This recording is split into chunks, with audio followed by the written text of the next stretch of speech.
मिरजमधील hospital medical साखळीवर प्रश्नचिन्ह, औषधांच्या अवास्तव बिलांची चौकशी करण्याची मागणी। अन्न व औषध प्रशासनाचे आयुक्त तुकाराम मुंढे यांनी रुग्णांना विशिष्ट मेडिकल स्टोअरमधूनच औषधे खरेदी करण्यास भाग पाडता येणार नाही असे स्पष्ट निर्देश दिल्यानंतर आता मिरजमधील काही नामांकित रुग्णालयाच्या कार्यपद्धतीबाबत गंभीर प्रश्न उपस्थित केले जात आहेत।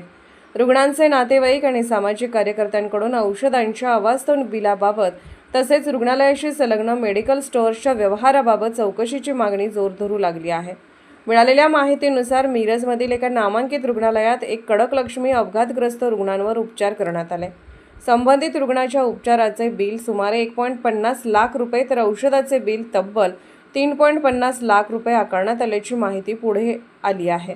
या प्रकरणामुळे वैद्यकीय क्षेत्रात खळबळ उडाली असून औषधांच्या किमती आणि खरेदी प्रक्रियेबाबत अनेक प्रश्न उपस्थित होत आहेत। नागरिकांच्या म्हणण्यानुसार काही रुग्णालये विशिष्ट कंपन्यांकडून थेट औषधाचा साठा मागवून स्वतःच्या मेडिकल स्टोअरमधून विक्री करतात। त्यामुळे ती औषधे इतर मेडिकल दुकानांमध्ये उपलब्ध नसतात।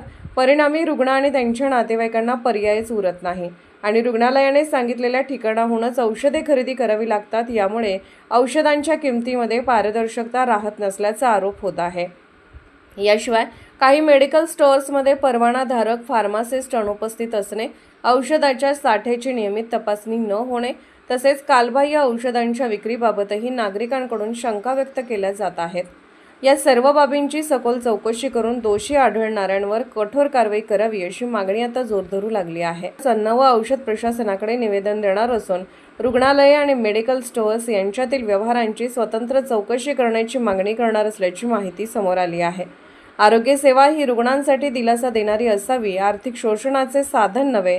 त्यामुळे रुग्णांचे हक्क, औषधांची गुणवत्ता, किमतीतील पारदर्शकता आणि वैद्यकीय नैतिकता जपण्यासाठी प्रशासनाने कठोर पावले उचलण्याची गरज असल्याचे मत नागरिक व्यक्त करत आहेत।